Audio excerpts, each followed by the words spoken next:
What's up, you guys? Marty Schwartz here with another episode of Riff Theory, where I take classic, iconic riffs and I break down the theory, deconstruct them, so we can extract the secret sauce and implement it for our own creative needs. All right, in this episode, we're going to look at Radiohead's Creep. So this one, I want to talk about more of chords and keys and beautiful chord progressions. All right, Radiohead has a classic set of chords, from a compositional theory songwriter's approach. It's in the key of G, but it uses two different theoretical terms. Paul McCartney used this all the time. He would never know the name of the term, so this is not important. It's just instinctually little techniques that sound good. You don't have to know this theoretical term. But like in a classroom, there's chords of a key. So we have the key of G, which is basically 6 chords we use. But then there's these substitution chords or extra chords that we can add to a key. One of those terms is called modal interchange, which sounds really fancy. You don't have to understand that. But it uses what's called the 4 chord as a minor chord. So if you're in the key of G, I just go up 4 tones of the major scale, starting in G. So the C chord is a 4 chord of the key of G. I can make that C minor, and that's in a lot of classic songs. The Beatles really started putting this in their music, but you hear it in Green Day, you hear it in this song. Sometimes you hear a 4 major, 4 minor, then the 1 chord. In My Life by the Beatles, for instance.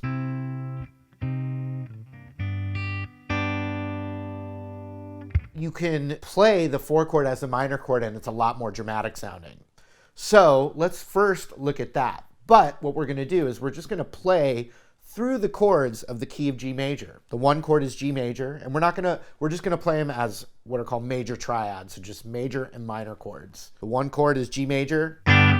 The 2 chord is A minor. The 3 chord is B minor. The 4 chord is C major. And remember, we could make that minor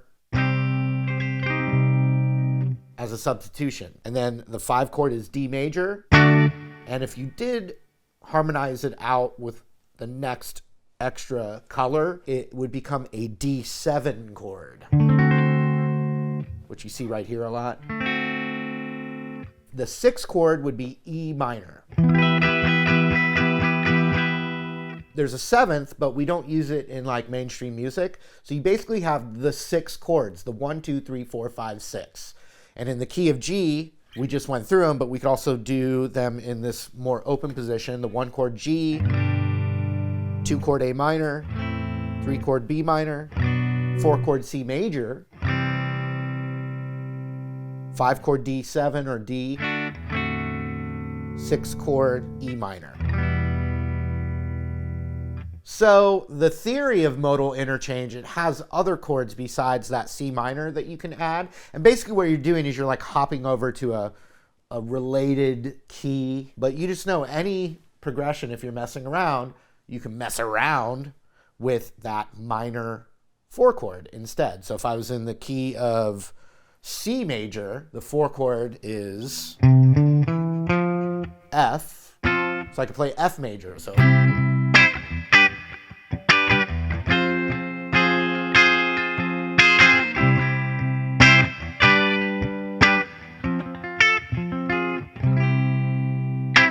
all right, so back to Creep. We're in the key of G major. So it starts with the 1 chord. But then it has B major. The 3 chord of G major, 1, 2, 3, should be B minor. But why is it B major? Well, that's the other theoretical term that I'm going to talk about.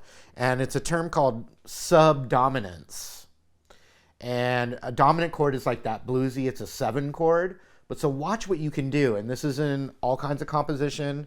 The term subdominant, you could ask Paul McCartney, hey, on the one of the greatest songs that's ever been written, you use the subdominant going to the modal interchange, blah, blah, blah. You'd be like, I have no idea what you're talking about. I just know how to do it, right? I just want to emphasize that. But if you don't have that natural instinct or you would like to learn it, this is the way to communicate it. So watch. These are subdominants. Here's the one chord of G major. Here's the two chord, A minor. Here's the three chord, which is B minor. I'm just going to start with those three chords.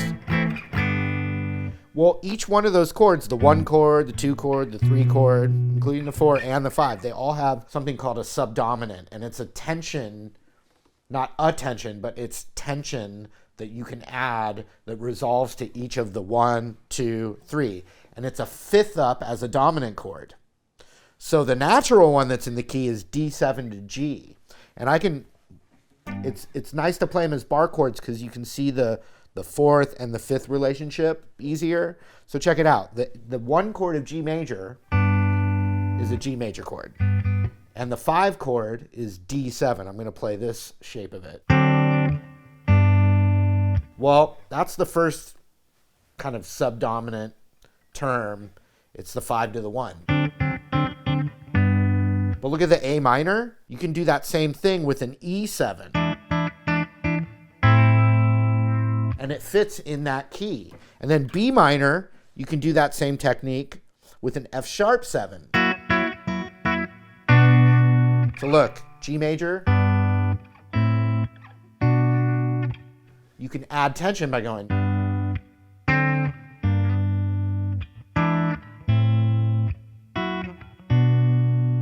And then for C major, which is the 4 chord, you can do G7 to C. And then you can do A7 to D7. So each chord, the 1 chord, 2, 3, 4, 5, and the 6, which is E minor, they each have a 7 chord, a fifth above, that adds tension to it. So G major, A minor, B minor, C major, D major or D7, and then also E minor. Each has a subdominant, a fifth above. So watch, instead of G, A minor, B minor, C major, D7, and E minor, I'll play the subdominants first. D7 to G. E7 to A minor.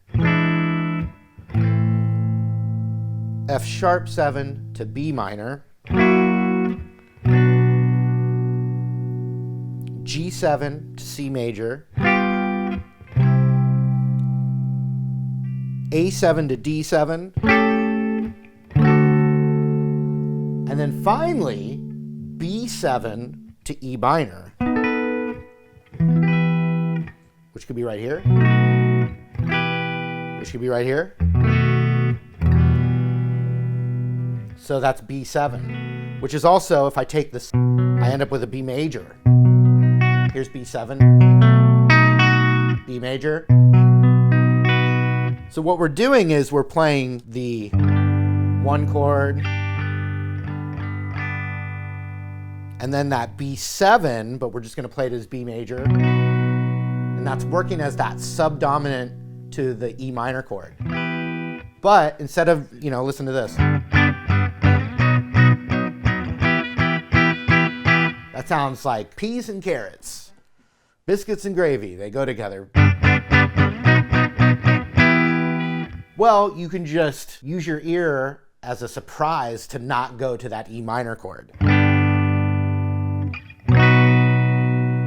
And just go to the natural 4 of the key of G major. And then make that C major minor like the Beatles do all the time. It's a modal interchange. You can also just know that the 4 chord minor is a trick that's in a lot of songs. Or not even a trick, it's just a composition technique. It adds tension that resolves. It adds a darkness and tension that resolves back to the 1 chord. So 1.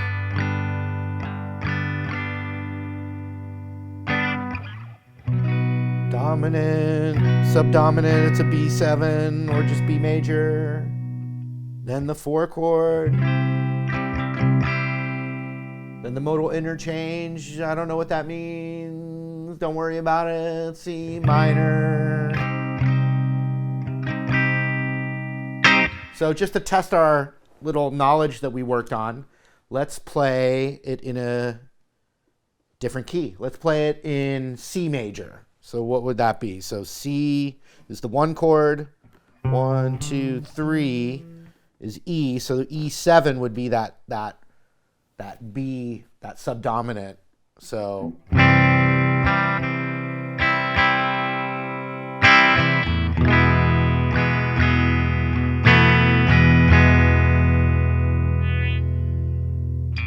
C, and then what's the 4 chord? 1, 2, 3, 4. F is the 4 chord, and so then it would be F and then F minor. Let's see how that sounds. So creep in the key of C major.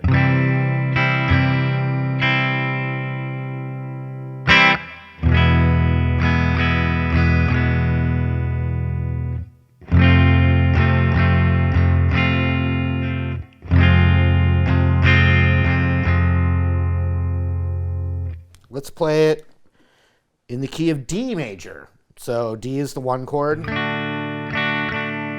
And remember, 3 is the subdominant that we're changing it to. So D, 2, 3. So it's F sharp 7. So F sharp major.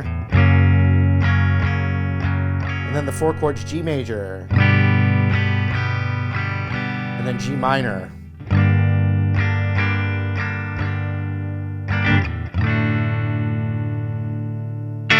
Now let's get really tricky. Let's play it in B flat major. So the 3 would be D7. So B flat major to D major.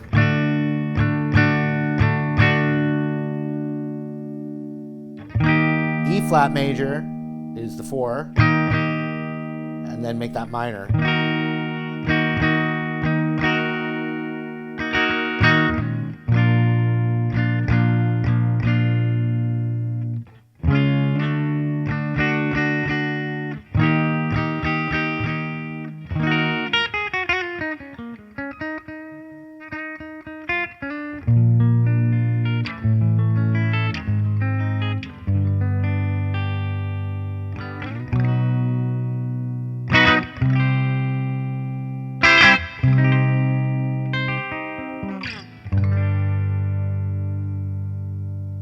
Alright, I hope you guys enjoyed that latest episode here of Riff Theory. Love to hear what you guys would like to see in the comments below. Also, appreciate you subscribing to the channel. And then check the links in the description, all kinds of bonuses, free courses, other killer stuff. Thank you again. We'll see you later.